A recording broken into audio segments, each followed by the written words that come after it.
Hello folks, just wanted to do a little preparedness video. It's getting that time of year, thunderstorms, like, could be some power outages, or maybe you need to go stay somewhere else.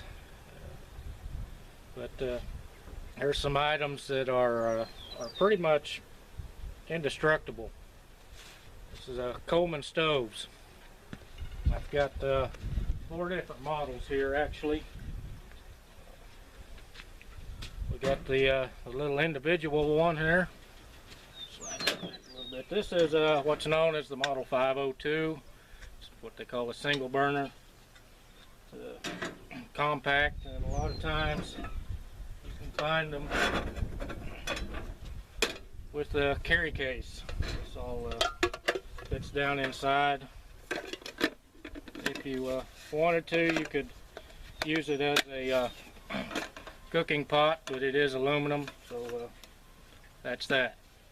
And next one we'll go to is this one over here on this stand. This one here is a 425F, so it's had several modifications from its original design.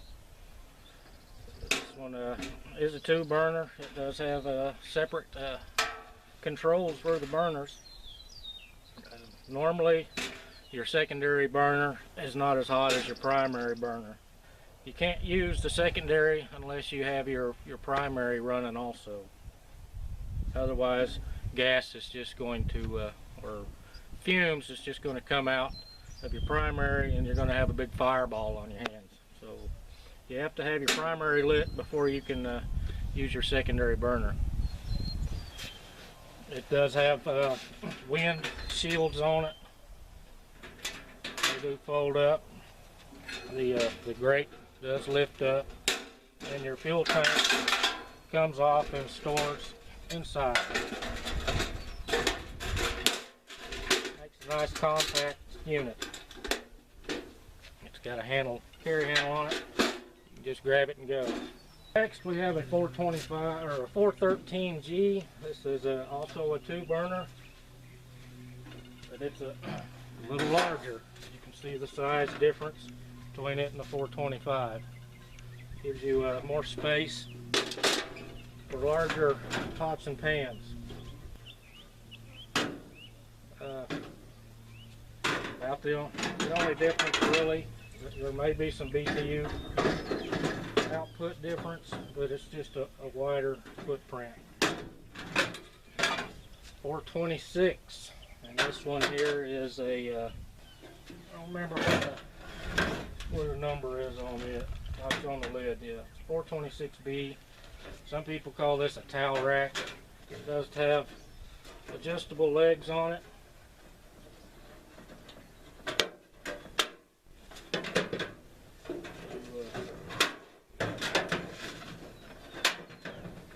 Elevated off of the surface,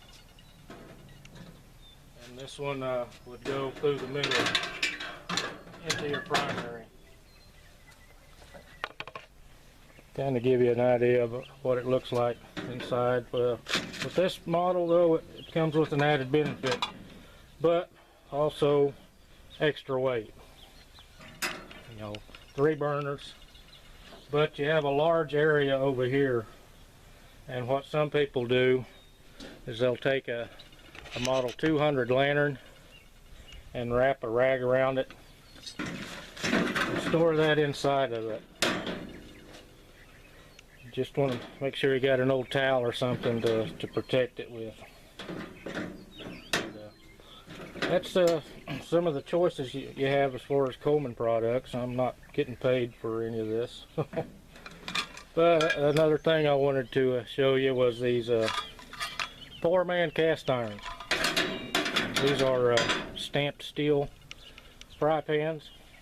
Has a cool handle on it where you won't burn yourself as likely. This is a 7-inch. This is a 6-inch. So they're measuring across the wide portion there. They make nice little individual skillets. This is one I picked up at a yard sale. It actually says cold handle on it, and the manufacturer is L&G. I'm not sure what that is, but it also has a number 49 on the handle. But treat these just like cast iron. They'd have to be seasoned. But if you wanted to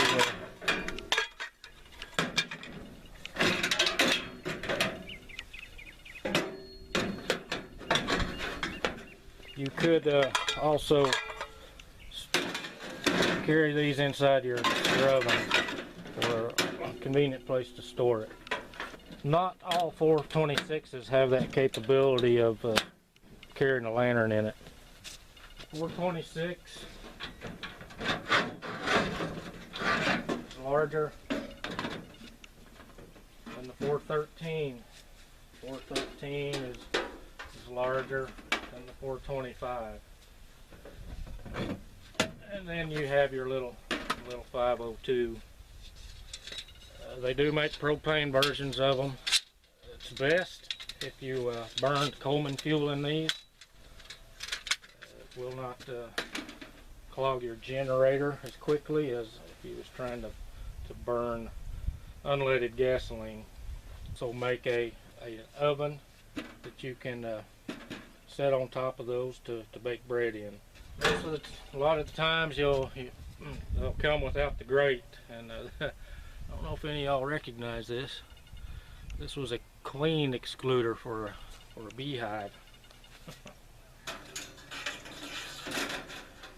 I just cut it down to make a little grate set in there. Anyway, there we go. You can, if you have a 426 oven, you can cook on the center grate, which is going to be your primary.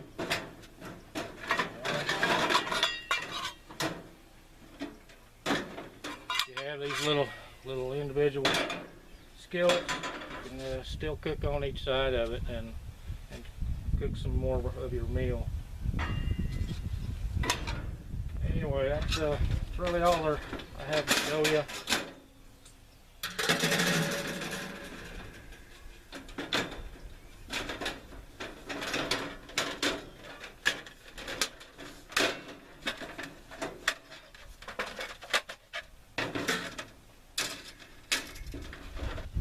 There you go, folks. That's some examples of some cooking appliances, portable cooking appliances.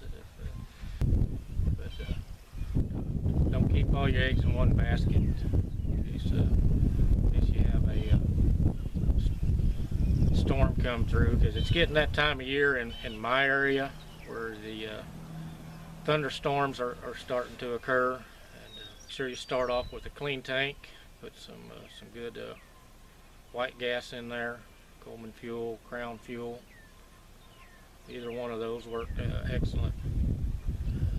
They do have some rust preventative in there, so if you've got a good tank, it's not going to cause rust. What else I can tell you? I'm not a preparedness channel. I've just used common sense on a lot of things. I would recommend, if you're looking to purchase some items like that, do a little research on it. There's a pretty good website. It's called Coleman's Collector's Forum, I believe it is. You can ask just about any type of question relating to the Coleman products, and somebody will have an answer for you. And it's usually pretty good information.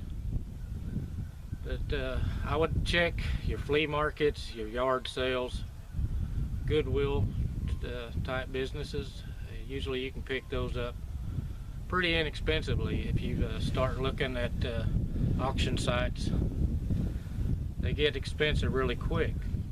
The shipping for stoves oftentimes will cost you as much or more than the stove itself. So that can take a $20 stove, and you start tacking on $30 or $40. You know, you've tripled the cost of your stove, and you still have the same stove.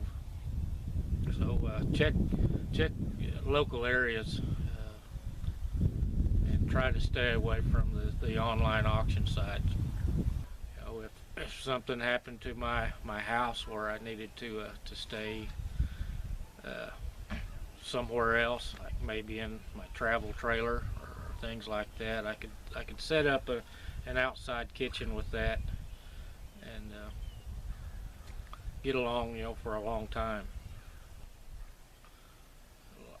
Oftentimes, if there's power outages or things like that, it's usually in the spring. It's hot and humid, and you're trying to keep cool anyway. You don't want to hot up the area you're staying in, so you could cook outside that way. And the Coleman fuel, one of those tanks will cook a long time.